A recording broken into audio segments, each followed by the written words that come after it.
안녕하세요. 4월 27일 목요일 날마다 주께로 큐티 가이드 시작하겠습니다. 오늘 본문은 사무엘하 21장 7절부터 14절까지의 말씀입니다. 복수하고자 하는 마음은 사람이 가진 본능적인 감정입니다. 내가 누군가로부터 손해를 보거나 또한 해를 받게 되면 그에 상응하는 보응을 하고 싶은 것이죠. 복수와 반대되는 개념이 있다면 무엇일까요? 그것은 바로 긍휼일 것입니다. 누군가를 불쌍히 여기는 마음. 그래서 내가 혹 손해를 입는다 할지라도 그 사람을 안타깝게 여기는 그 마음인 것이죠. 우리에게는 복수하고자 하는 마음도 있지만 또 한편으로 긍휼의 마음도 갖고 있을 것입니다. 본능적으로 누군가에게 복수하고자 하는 마음을 갖게 될 수 있어요. 하지만 그 복수심은 그 어떠한 하나님의 역사도 이루지 못합니다. 하지만 반대로 긍휼은 하나님의 역사를 만들어낸다는 것이죠. 이스라엘에 큰 기근이 들었습니다. 기근의 이유는 사울의 죄 때문이었죠. 사울이 무고한 기브온 사람들을 학살하였고 이로 인해서 기브온 사람들은 큰 고통을 당하게 되었습니다. 여전히 해결되지 못한 이 사울의 죄가로 인해서 이스라엘에는 큰 기근이 들게 되었고 그 결과 다윗은 기브온 사람들의 요구대로 사울의 자손 7명을 내어주게 됩니다. 하지만 이 상황 속에서도 목숨을 건진 사람이 있죠. 바로 무비보셋이었습니다. 자, 관찰 질문 1번입니다. 다윗이 사울의 손자 요나단의 아들 무비보셋을 아낀 이유가 무엇입니까?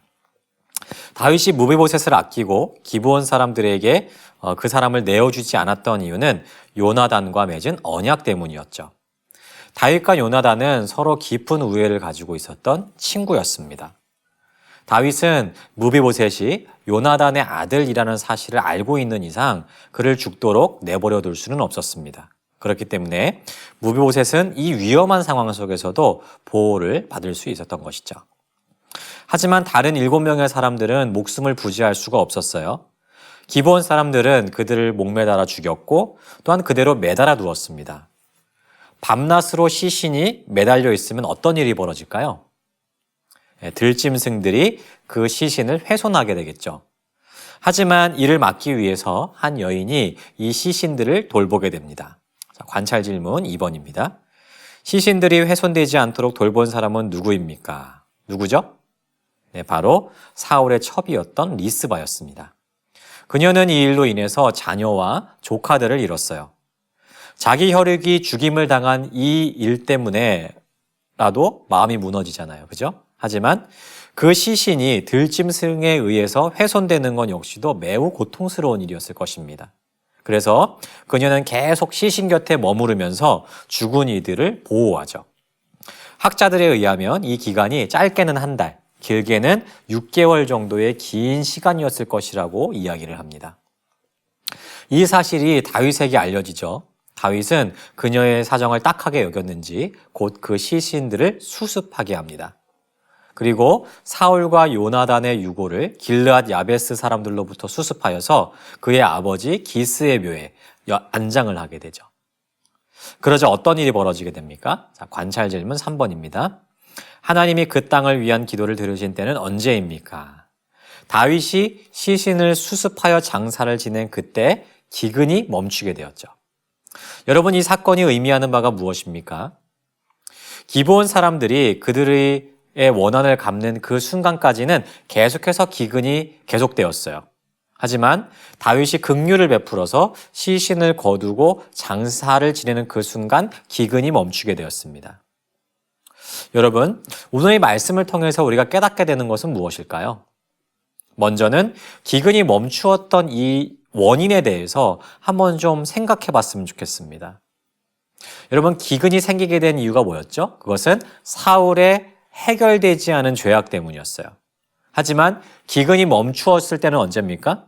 다윗이 기브온 주민들의 원수를 갚아주었을 때였나요? 그렇지 않더라는 거죠.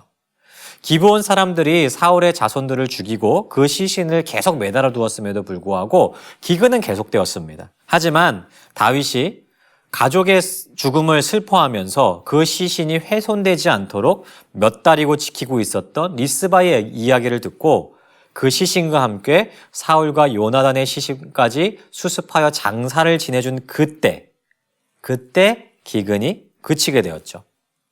결국 하나님의 역사는 억울한 원한을 다 갚았을 때 이루어지는 것이 아니었다는 것입니다.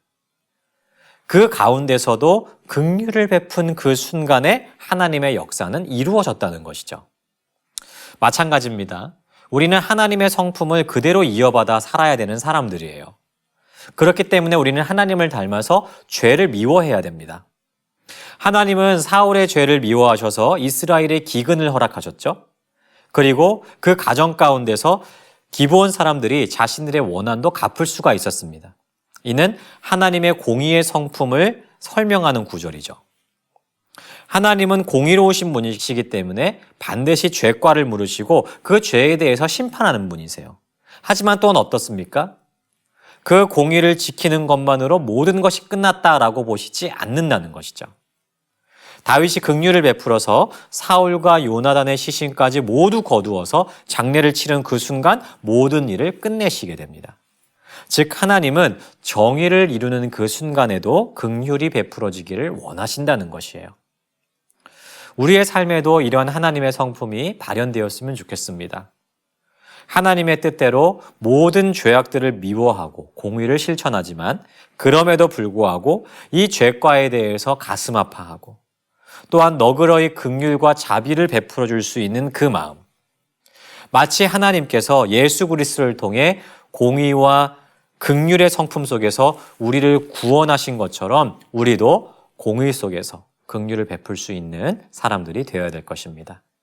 이 사실을 기억하시면서 죄를 미워하되 그 가운데서도 하나님의 긍휼과 자비를 실천할 수 있는 우리 모두가 되기를 소망합니다.